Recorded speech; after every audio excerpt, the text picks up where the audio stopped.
Hey everyone, welcome to day 19 of the Win or Learn 25-day risk-taking experiment.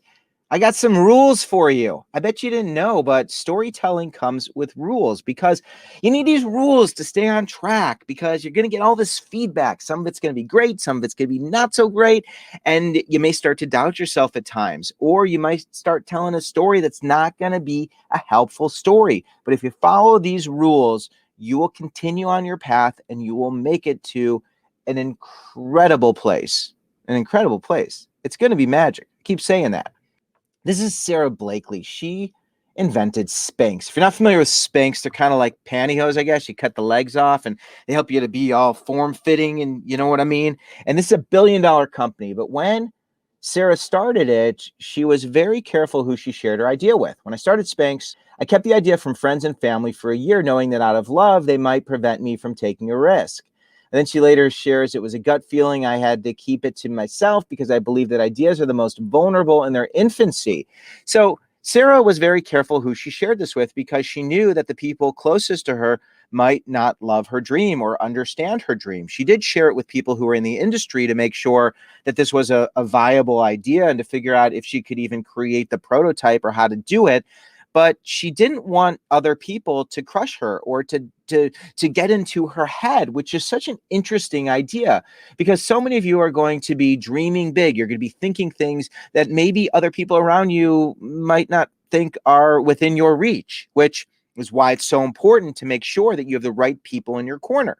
Rule number one, give yourself permission. Give yourself permission to dream big again and again and again, because this is your dream. This is your story.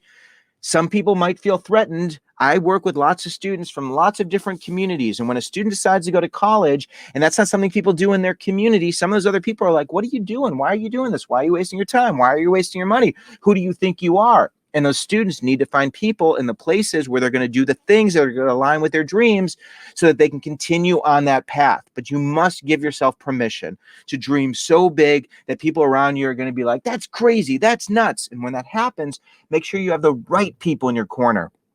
People who understand your dream, people who have lived your dream, people who want you to be successful, who aren't threatened by your success. And you got to practice again and again and again, because the bigger you think, the more people are going to say, I'm not so sure. But that's how you lead. That's how you lead yourself. It's how you lead others. It's how you live a life that is just so filled with light and love. Eleanor Roosevelt has some amazing quotes. No one can make you feel inferior without your consent. There are so many people who we listen to and let be the evaluator of our value. No, no, no, no, no, no. You're amazing. You're incredible. You have wonderful ideas. You're going to learn so much during this process, but please hang on to those dreams. Rule number two, drop all conditions. No one is required to do something that you want. No one is required to say something that you want. No one is required to respond one way or another. We place so many conditions on the people around us. One of the things that's helped my marriage the most is I stopped requiring my wife to say something or think something. I offered without conditions, and I would listen. And when you do this, you could tell your story and you can listen to the world around you instead of hating, hiding, resenting, blaming, should have, could have, would have. No, drop all conditions, dream, and then listen and be present. And in the next lessons, I'm going to help you to celebrate, reflect, and repeat so that you're going to be able to work through any outcome, so that you're not going to be so dependent on people responding one way or another, because you will be okay. Rule number three, make this joyful. Your story should bring on more hope than fear. I know this is scary, but when you practice exercising the storytelling muscle, you learn how to create joy. Give yourself permission. It's going to take some time and work. If this is a struggle, you just can't do it, it's okay. Pinpoint the fear and find people and places to help you work through the discomfort.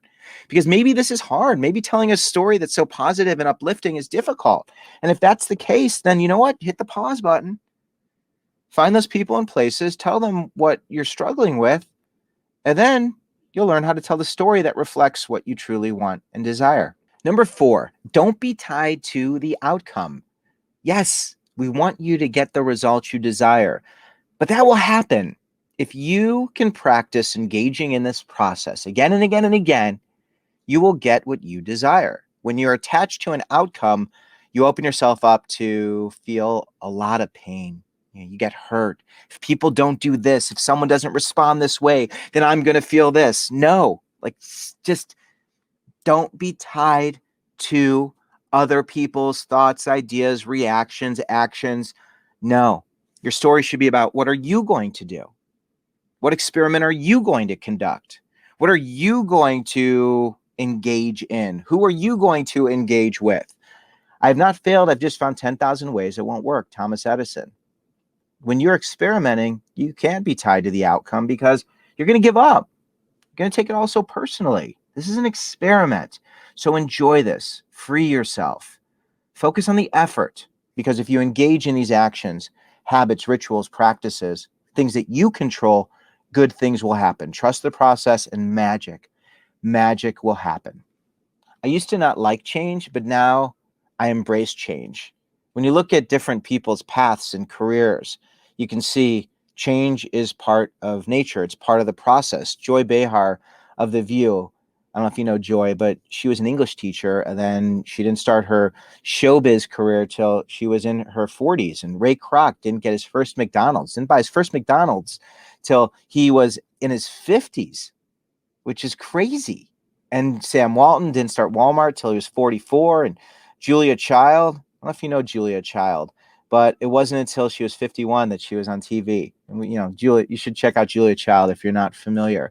But the thing is, you can all make changes at any time. Number 5, you can change what you want. If you decide to change your story, it will be because you found something else you want, not because you're running away from discomfort. So as you go through this process and start to experience what you want, if it doesn't align with what feels right or good, it doesn't give you joy, then change what you want. And what's beautiful is you're going to be changing it because you have learned. You've learned and decided something else works better for you.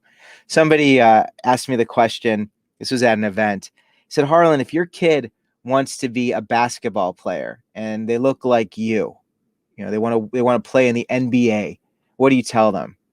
And I said, I don't tell them to change what they want. I tell them to dream big, surround themselves with people who have gone to the places they want to go, look and see if there's someone who looks like you, is from a place like you. And you know what? You might make it. Chances are you might not, because when you look around, it's really hard to get to the NBA. But if you work really hard, maybe you'll end up being a coach. Maybe you'll end up being a trainer. Maybe you'll end up being someone in the front office. Who knows? But if you immerse yourself and surround yourself with people and places doing the things you want to do, great things will happen. And if you do that and it doesn't feel right and you decide, you know what, I don't like this, well, then you'll change it based on the experiences that you've had, and you will have full ownership of your life experiences, and you'll move forward with confidence and clarity. So here's your assignment. Which of these rules is the hardest for you to follow? Explain why. You know how to get this to me. You can text it. You can send it through Facebook, through social media.